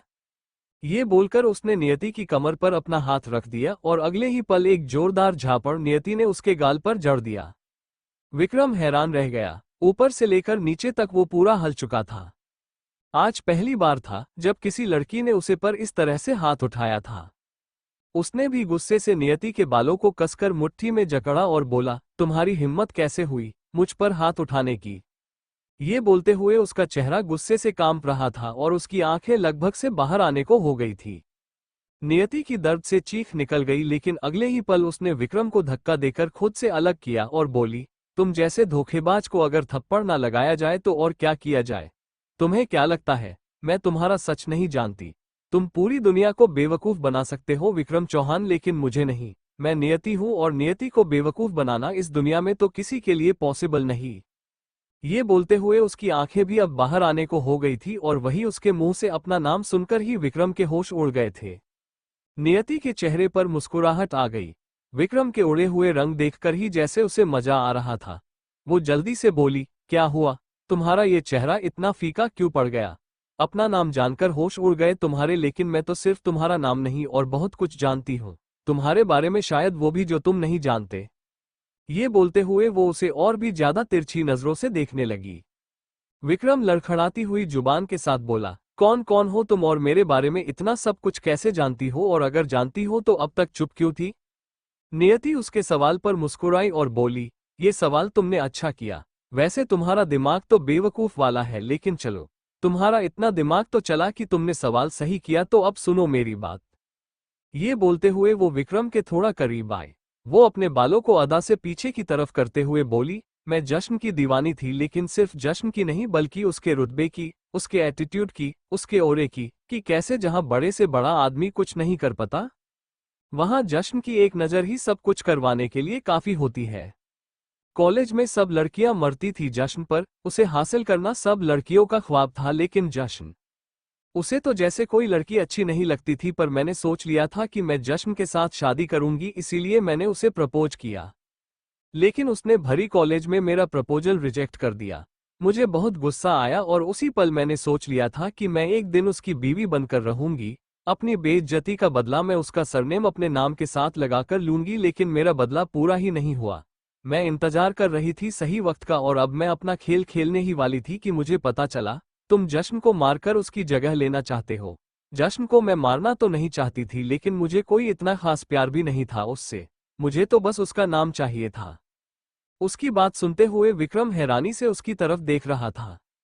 नियति चेहरे पर तिरछी मुस्कुराहट लिए बोली, मेरा ख्वाब तो पूरा हो ही जाएगा। मुझे तो अब जश्न का नाम मिल ही जाएगा, लेकिन तुम्हें तुम्हें कुछ नहीं मिलेगा अगर तुम मेरा साथ नहीं दोगे तो। मैं जानती हूं तुम यहां पर सिर्फ जश्न की प्रॉपर्टी के लिए आए हो, लेकिन वो प्रॉपर्टी अब तुम्हें तभी मिलेगी जब तुम मेरा साथ दोगे।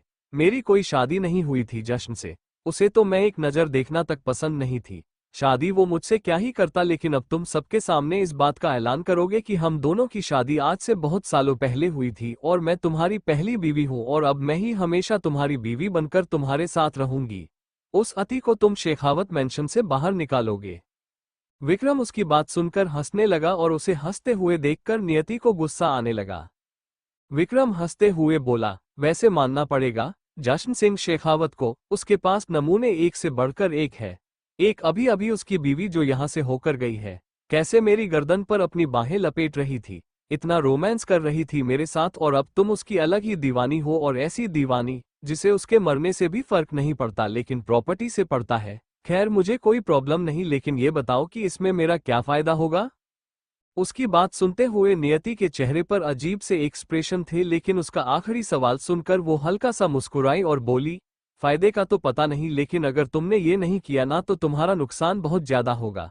एक पल नहीं लगेगा मुझे ये प्रूफ करने में कि तुम जश्न सिंह शेखावत नहीं, विक्रम चौहान हो। सोच लो, अगर मैं ये पता लगवा सकती हूँ कि कोई विक्रम चौहान जश्न सिंह शेखावत की जगह लेकर बैठा है, तो क्या मैं उसका पर्दाफाश नहीं कर सकती। उसकी बात पर विक्रम की नजरें उस पर और गहरी हो गई। शेखावत इंडस्ट्रीज। विक्रम और नियति दोनों एक दूसरे के सामने खड़े थे। विक्रम नियति की बात सुनकर सोच में पड़ गया था। अब इतना तो वो समझ गया था कि अगर उसे शेखावत इंडस्ट्रीज अपने कब्जे में करनी है तो उसे नियति के साथ की जरूरत तो पड़ेगी ही, वरना नियति उसका गेम खत्म करने में 1 मिनट नहीं लगाएगी।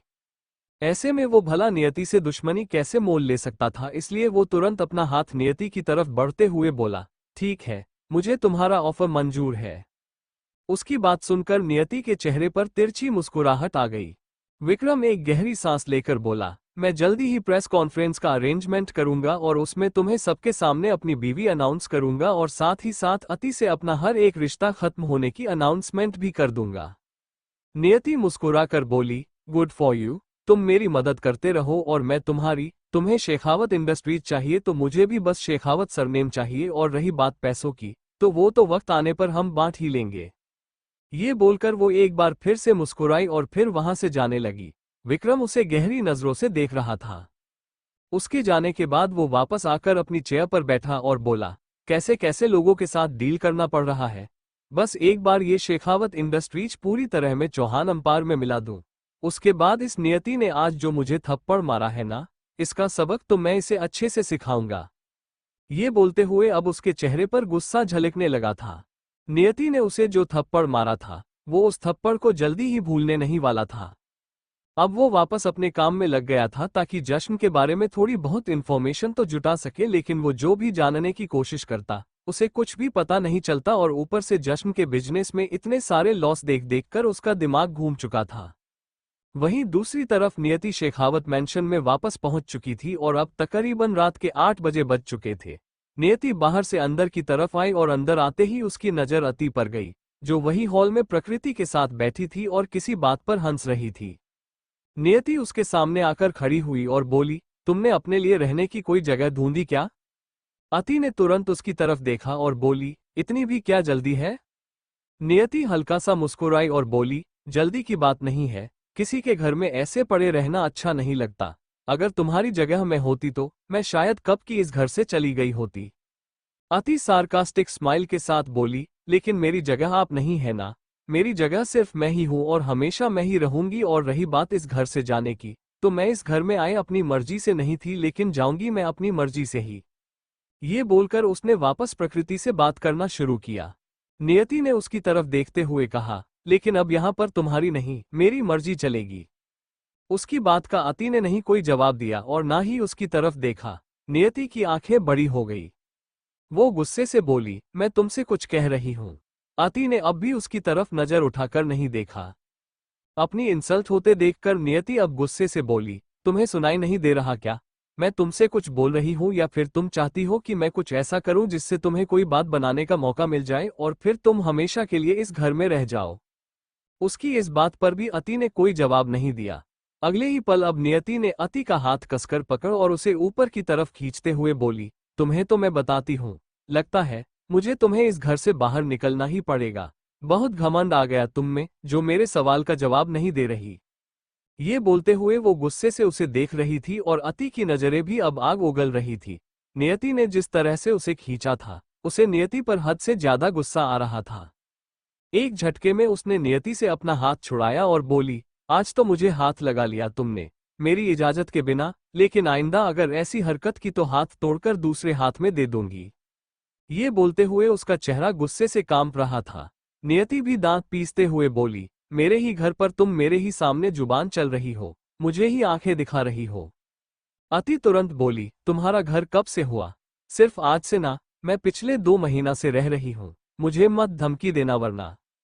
तभी विक्रम दरवाजे से होते हुए अंदर आया और जोर से बोला, ये सब क्या हो रहा है यहाँ पर?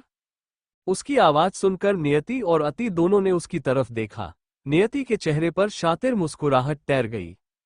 अब तो विक्रम उसका साथ देने वाला था तो अति को जलील करने में उसे बहुत मजा आने वाला था।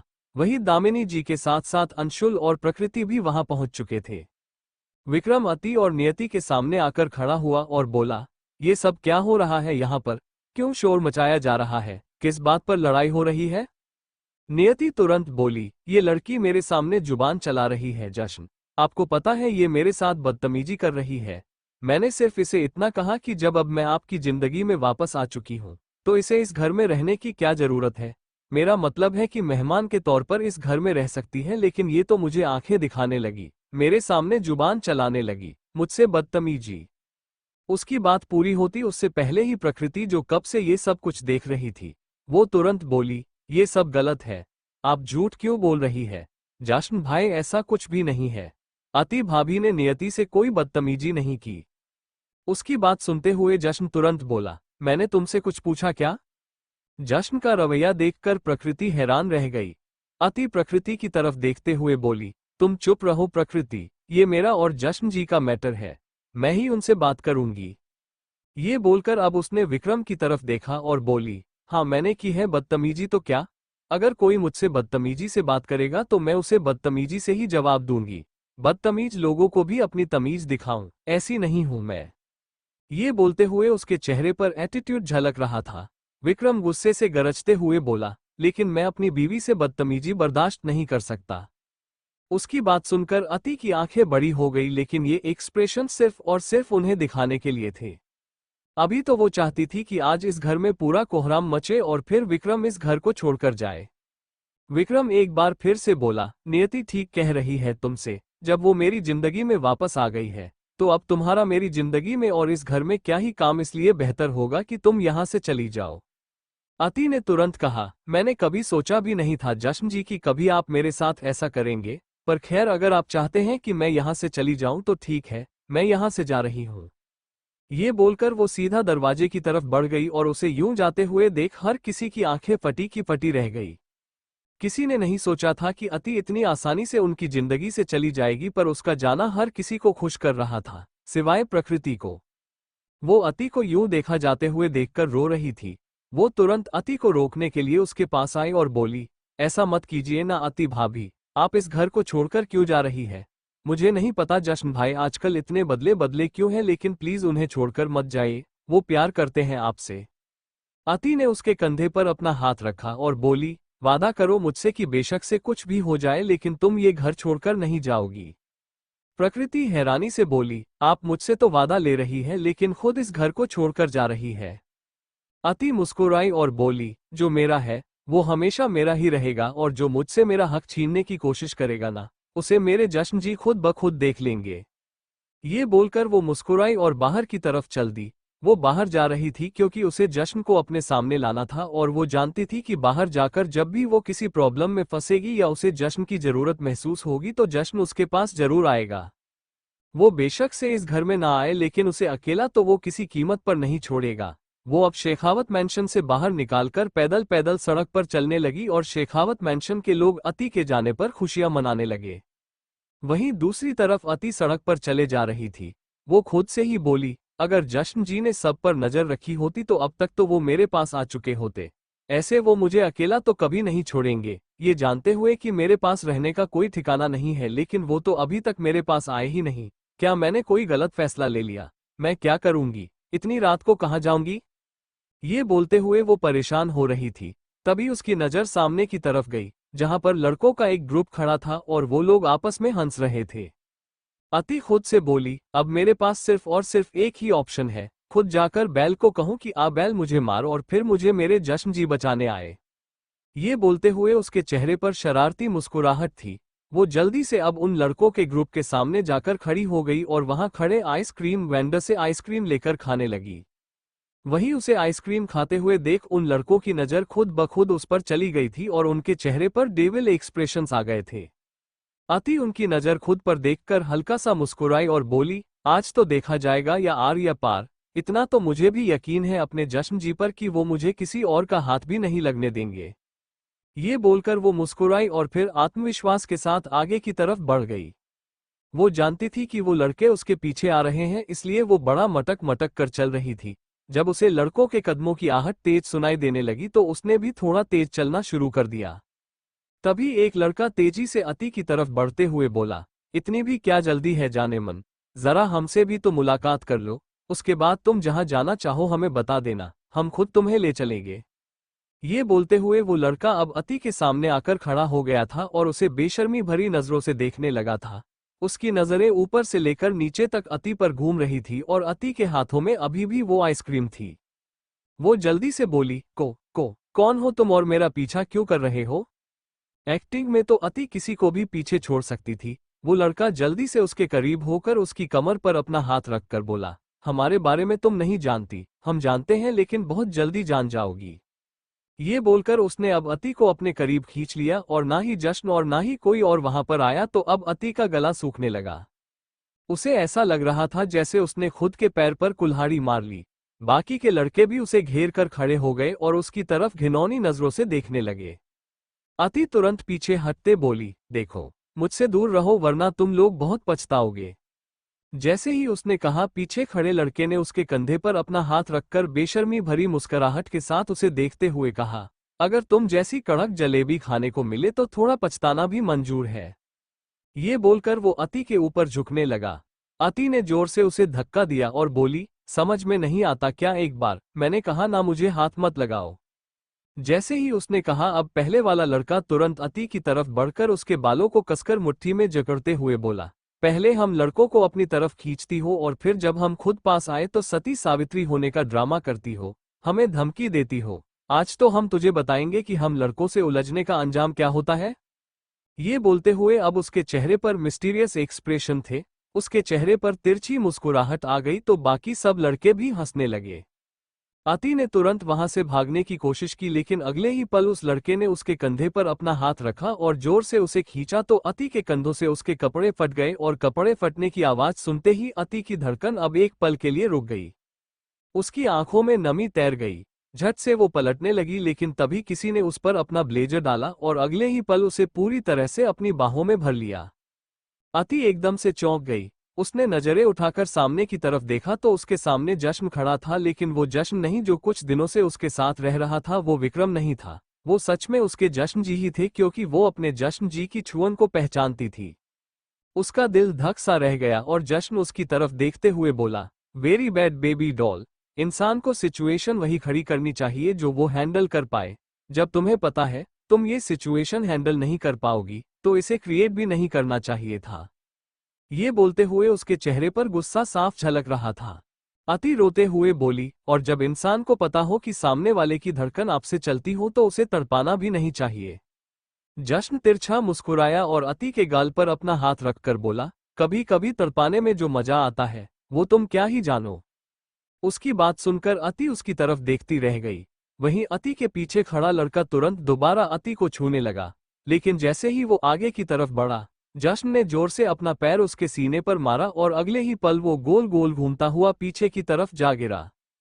मुंबई जैसे ही उस गुंडे ने अति को हाथ लगाना चाहा, जश्न ने उसके सीने पर जोर से पैर मारा और अगले ही पल वो लड़का गोल गोल घूमते हुए नीचे जमीन पर जा गिरा और उसे यूं गिरते हुए देखकर बाकी सब लड़कों की सिटी पिटी वैसे ही गुल हो चुकी थी। सब लोग बड़ी बड़ी आंखों से उस लड़के की तरफ देख रहे थे, जो इस तरह से गिरा था कि उसमें अब वापस खड़े होने की हिम्मत भी नहीं थी। जश्न ने अब एक नज़र बाकी सब लड़कों की तरफ देखा और तिरछी मुस्कुराहट के साथ बोला, शो जारी रखना है या फिर यहीं पर खत्म करना है? उसकी बात सुनते ही उन लड़कों की सांस सूखने लगी थी। जो एक ही बार में उनके साथी का ऐसा हाल कर सकता है, उसके साथ पंगा लेकर वो अपनी जान खतरे में बिल्कुल नहीं डालना चाहते थे, लेकिन उनमें से एक था जो शायद कुछ ज्यादा ही गुरूर में था। वो जश्न की तरफ देखते हुए गुस्से से बोला, अपने आप को कुछ ज्यादा ही तुर्रम खान समझता है क्या तू? लड़की के सामने कुछ ज्यादा ही हीरोगिरी आ रही है तुझे। आजा, तेरी हीरोगिरी मैं निकलता हूं। ये बोलकर वो जल्दी से जश्न की तरफ बढ़ने लगा। अगले ही पल जश्न ने अपनी कमर से गन निकाली और सीधा पट से हेडशॉट। वो लड़का जो तेजी से उसकी तरफ बढ़ रहा था, अब वो अचानक से पीछे जमीन पर गिरा और जश्न चेहरे पर गहरी मुस्कुराहट लिए बोला, जश्न सिंह शेखावत को वो लोग बिल्कुल पसंद नहीं जो उसकी एडवाइस ना माने। इतनी कीमती एडवाइस देता हूं लेकिन फिर भी लोग अपना दिमाग चलाते हैं, तो वो दिमाग चलने लायक कैसे छोड़ सकता हूं मैं? ये बोलते हुए उसके चेहरे पर बेहिसाब गुरूर झलक रहा था और अति बस उसकी तरफ देखती रह गई थी। वो ऊपर से नीचे तक कांप रही थी। उसने सोचा नहीं था कि जश्न ऐसे सीधा सीधा उस आदमी की जान ही ले लेगा। उसके लिए हर आदमी की जान की कीमत थी, बेशक से फिर वो लोग बुरे ही क्यों ना हो। वो तो किसी बुरे को भी ऐसी सजा देने में विश्वास नहीं रखती थी। वो जश्न की तरफ हैरानी से देख रही थी और जश्न ने अब एक नज़र बाकी लड़कों को देखा तो वो लड़के तुरंत वहां से भाग गए। उन्होंने उस लड़के की लाश को भी वहां से उठाना जरूरी नहीं समझा। जश्न अब अति की तरफ देखते हुए बोला, चले बेबी डॉल? अति हैरानी से बोली, ये आपने क्या किया जश्न जी? जश्न हल्का सा मुस्कुराहट कर बोला, वही जो मुझे करना चाहिए था। अति जल्दी से बोली, लेकिन ये करना जरूरी? उसकी बात पूरी होती उससे पहले ही जश्न ने उसे अपने कंधे पर उठाया और अगले ही पल उसे लेकर गाड़ी की तरफ बढ़ गया, जहां सामने ड्राइवर पहले से ही कार लेकर खड़ा था। वो ड्राइवर ड्राइविंग सीट पर था और अब जश्न अति को लेकर बैक सीट पर बैठा और अगले ही पल गाड़ी का पार्टीशन ऑन हो गया। जश्न अपनी गहरी नजरों से अति को देखने लगा और अति ने अपना चेहरा झुका लिया। वो इंसान जिसकी लाश वो अभी अभी देख कर आई थी, उसने उसको तो अपने दिमाग से निकाल दिया था, लेकिन अब जश्न के सामने वो इस वक्त बहुत अजीब सा महसूस कर रही थी। एक झंझनाहट सी उसे अपने पूरे बदन में महसूस हो रही थी और जश्न का उसे गहरी नजरों से देखना तो उसे इतनी भी इजाजत नहीं दे रहा था कि वो जश्न से अपनी नजरें मिला पाए। वहीं जश्न ने अब उसकी कमर पर अपना हाथ रखा और अगले ही पल उसे अपनी गोद में बिठा लिया। अति के हाथ खुद ब खुद जश्न के सीने पर आ गए और उसके पैर जश्न की कमर से लिपट गए। जश्न उसकी तरफ देखते हुए बोला, मुझे याद किया तुमने? अति मुंह बनाते हुए बोली, मैं नाराज हूं आपसे। जश्न हंसा और बोला, क्यों? अति गुस्से से बोली, आप ऐसा कैसे कर सकते हैं मेरे साथ जश्न जी? मुझे उन लोगों के बीच अकेले छोड़ गए। आपको पता है वो लोग कितने वाहियात थे। अगर आपको सब कुछ पहले पता था तो आपने मुझे बताया क्यों नहीं? जश्न उसके बालों को सहलाते हुए बोला, क्या बताता मैं तुम्हें बेबी डॉल की कुछ लोग हैं जो तुम्हारे जैसे जी की जगह लेना चाहते हैं और उन्हें मैं उनकी औकात दिखाना चाहता हूं। पर फिर मुझे कैसे पता चलता कि मेरी बेबी डॉल का दिमाग कितना चलता है? अति उसकी बात पर मुस्कुराई। जश्न उसे और भी ज्यादा इंटेंस नजरों से देखते हुए बोला, वैसे इतना सोचा नहीं था मैंने जितना तुमने अपना दिमाग लगाया। मानना पड़ेगा बीवी, मुझे मेरी टक्कर की मिली है। अति के चेहरे पर अब मुस्कुराहट और भी ज्यादा लंबी हो गई। अति को हंसते हुए देख जश्न एकदम से बोला, उसके खाने में क्या मिलाया था? अति की आंखें बड़ी हो गई। वो जल्दी से बोली, मतलब आप मुझ पर नजर रख रहे थे? आपने अपने रूम में कैमरा लगवाए हैं ना जश्न जी? सच सच बताइए मुझे, आप सब कुछ देख रहे थे ना? उसके सवाल पर जश्न के चेहरे पर अब गहरी मुस्कुराहट आए तो अति ने मुंह बनाया और बोली, मतलब आप सब कुछ देख रहे थे और फिर भी मुझे तड़पा रहे थे? आपने मुझे एक कॉल भी नहीं किया। कम से कम मुझे कॉल तो कर देते। और आपने आपने क्या किया? हमारा पहला करवा चौथ खराब कर दिया। आपको पता है मैं कितना डर गई थी, और आपका आपका एक्सीडेंट, वो खबर सुनकर तो। उसकी बात पूरी होती उससे पहले ही जश्न उसकी कमर पर रखा अपना हाथ कपड़ों के अंदर से उसकी पीठ पर ले जाते हुए बोला, एक्सीडेंट का तो पता नहीं, लेकिन जो करवा चौथ पर होना था अब जरूर होगा। उसकी बात पर अति की सांस गहरी होने लगी। वो एक बार फिर से बेचैनी सी महसूस करने लगी थी। उसका रोम रोम जश्न की उस छुअन से सिहने लगा था। उसने तुरंत कहा, क्या मतलब है आपका जश्न जी? जश्न उसकी गर्दन पर झुका और उसे बेहद पैशनेटली किस करते हुए बोला, क्या तुम्हें नहीं पता मेरा मतलब क्या है बेबी डॉल? अति ने अपने हाथ उसके कंधों पर और भी ज्यादा कस दिए और धीमे धीमे बोली, मुझे मुझे नहीं पता जश्न जी। जश्न मुस्कुराया और बोला, कोई बात नहीं, अगर तुम्हें नहीं पता तो बहुत जल्द ही पता चल जाएगा बेबी डॉल, जस्ट वेट। ये बोलते हुए अब उसने और भी ज्यादा गहरी नजरों से अति को देखा। उसने उसकी गर्दन पर किस करना छोड़ दिया था, बस उसे अपनी नजरों से निहार रहा था, और इतने में ही अति के पसीने छूटने लगे थे जबकि गाड़ी में आग काफी तेज था। तभी गाड़ी एक झटके से रुकी और ड्राइवर ने तुरंत बाहर आकर दरवाजा खोला। जश्न अति का हाथ पकड़कर उसे गाड़ी से बाहर लेकर आया और फिर अपनी गोद में उठाकर उसे फार्म हाउस में अंदर की तरफ ले गया। अति का दिल जोरों से धक धक करने लगा, ये सोचकर कि कहीं आज उसके और जश्न के बीच वही तो नहीं होगा जो वो सोच रही है। पर कहाँ उसकी इतनी अच्छी किस्मत कि उसे उसके जश्न जी का प्यार पूरी तरह से मिले। उसके जश्न जी तो उसे तड़पाने में कुछ ज्यादा ही इंटरेस्ट रखते हैं। ये सोचते हुए वो मुंह बनाए जा रही थी। जश्न अति को लेकर रूम में आया और उसे बेड पर लेटाकर मुस्कुराते हुए बोला, क्या हुआ, क्या सोच रही हो? अति तुरंत मुंह बनाकर बोली, मुझे क्या ही सोचना है जश्न जी, कुछ नहीं, बस ये सोच रही हूं कि क्या मैं आज रात यहाँ सोने वाली हूँ? जश्न ने अपना सरनामे हिला। अति झट से बोली, मतलब मैं यहाँ नहीं सोने वाली, क्या मुझे वापस शेखावत मेंशन जाना है? जश्न अब उस पर झुकते हुए बोला, मैंने तुम्हें ये कहा है बेबी डॉल कि तुम सोने नहीं वाली, ये नहीं कहा कि तुम्हें शेखावत मेंशन जाना है। उसकी बात पर अब अति कंफ्यूज हो गई। वो झट से बोली, आप कहना क्या चाहते हैं जश्न जी? अभी वो बोल ही रही थी कि जश्न उसकी गर्दन पर झुकते हुए बोला, मेरी शर्ट अनबटन करो। अति ने अपने हाथ जश्न के सीने पर रखे और बोली, वो तो ठीक है, लेकिन मैं आपसे सोने के बारे में पूछ रही हूँ जश्न जी। उसकी बात पूरी होती उससे पहले ही जश्न एक बार फिर से बोला, मैंने तुमसे जो कहा है वो करो बेबी डॉल। उसकी बात सुनकर अब अति ने उसकी शर्ट के बटन खोलने शुरू किए और फिर जश्न ने उस शर्ट को उतारकर साइड में फेंक दिया। अति जश्न की तरफ देखती रही और जश्न अब उसकी गर्दन पर झुक गया। वो अति को हल्का हल्का किस करने लगा तो उसकी इस हरकत पर ही जैसे अति की जान निकलने लगी। रूम में बिल्कुल अंधेरा था। जश्न उसे किस करते हुए बोला, करवा चौथ पर पति पत्नी को खाना खिलाता है ना? अति ने कांपती हुई आवाज में कहा, हाँ जश्न जी। जश्न मुस्कुराया और बोला, और फिर पति खुद पत्नी को खाता है ना बेबी डॉल? उसकी बात सुनकर अति ने बेडशीट को कसकर अपने हाथों में जकड़ लिया, क्योंकि जश्न ने उसकी स्किन को अपने होठों में भरते हुए उसे लव बाइट देना शुरू कर दिया था। अति के रोंगटे खड़े होने लगे। वो कुछ पल यूं ही बेडशीट को मुट्ठियों में कसकर लेटी रही, लेकिन फिर जब वो खुद को कंट्रोल नहीं कर पाई तो उसने अपने हाथ तुरंत जश्न की पीठ पर रख दिए और उसकी पीठ को सहलाने लगी। जश्न ने अपना हाथ उसकी कमर पर रखा और फिर कपड़ों के अंदर ले जाते हुए अगले ही पल उसने उसके इनरवियर को खोलना शुरू कर दिया। तकरीबन 1-2 मिनट वो यूं ही उसकी गर्दन पर उसे लव बाइट देता रहा और साथ ही साथ उसके बदन को अपने हाथों को टच करता रहा।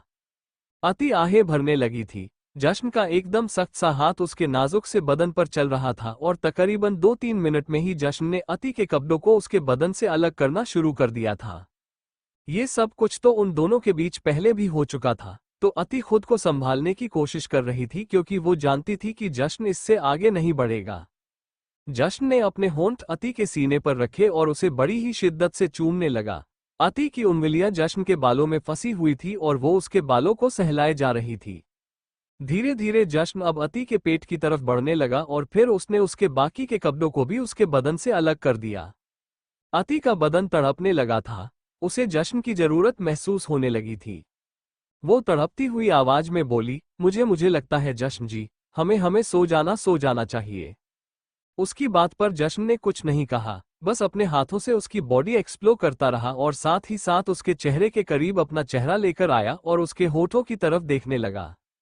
अति जल्दी से बोली, क्योंकि मैं खुद को संभाल नहीं पा रही हूँ जश्न जी, अगर आप नहीं रुके तो फिर मैं और भी तड़प। उसकी बात पूरी होती उससे पहले ही उसका बदन दर्द से तड़प उठा। जश्न ने खुद को अति की तरफ पुश कर दिया था और अति की आंखें बाहर आने को हो गई थी।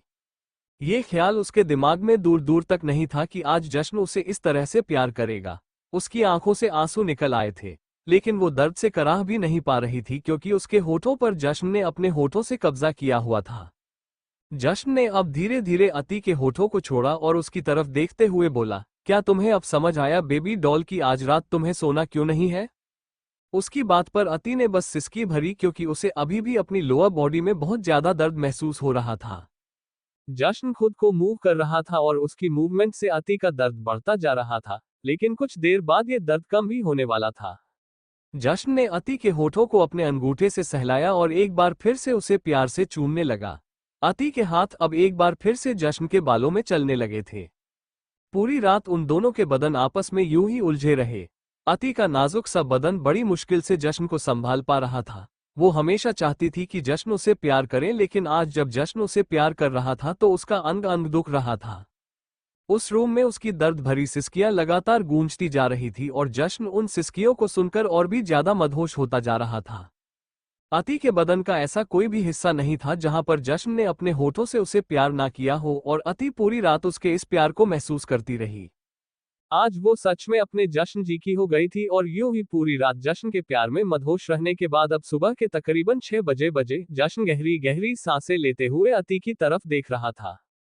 वो उसके बगल में ही लेटा हुआ था और उसने बस 2 मिनट पहले अति को फ्री किया था और अब एक बार फिर से उसने अति को अपनी बाहों में भर लिया था, लेकिन बस उसे थोड़ा प्यार करने के लिए। अति की बॉडी में बहुत पेन हो रहा था। जश्न उसकी तरफ देखते हुए बोला, बहुत पेन हो रहा है। अति हल्का सा मुस्कुराई और बोली, आपके लिए कुछ भी जश्न जी, ये पेन तो मुझे चाहिए था ना। आपकी होने पर अगर ये दर्द महसूस भी करना पड़े तो कोई तकलीफ नहीं। ये बोलकर उसने खुद को जश्न के सीने में छुपा लिया। जश्न ने उसकी कमर पर अपना हाथ रखा और उसके बालों से खेलने लगा। वो उसके माथे को चूमकर बोला, अब तुम प्लीज थोड़ी देर रेस्ट कर लो बेबी डॉल। अभी उसने कहा ही था कि उसे अति की लंबी लंबी सांसें महसूस होने लगी। उसने अपना चेहरा हल्का सा झुकाकर देखा तो उसकी बेबी डॉल तो गहरी नींद में जा चुकी थी। उसके सोने के बाद जश्न अपनी जगह से उठा और अपना लोहा पहनकर बालकनी की तरफ गया। सुबह का वक्त था और ठंडी हवाएं चल रही थी, लेकिन जश्न के दिमाग में जो चल रहा था वो बिल्कुल भी ठंडा नहीं था। उसकी आंखों के सामने विक्रम और नियति का चेहरा घूम रहा था और साथ ही साथ वो सोच रहा था कि उसे उन दोनों का अब करना क्या है। उसने एक नजर पलटकर बेड पर सोई हुई अति की तरफ देखा और फिर हल्का सा मुस्कुरा कर बोला, I am sorry baby doll, अब जो करूंगा वो शायद तुम्हें अच्छा ना लगे, लेकिन everything is fair in love and वार। ये बोलकर वो तिरछा मुस्कुराया और फिर अगले ही पल उसने अपने होठों में एक सिगरेट दबाए और उसे जलाकर लंबे लंबे कश भरने लगा। क्या चल रहा है जश्न के दिमाग में? Thank you for listening. मुझे उम्मीद है आपको यह स्टोरी पसंद आई होगी। अगर आपको पसंद आई है तो प्लीज लाइक और कमेंट करना ना भूलें और मोर स्टोरीज के लिए सब्सक्राइब करें। मिलते हैं नेक्स्ट वीडियो में।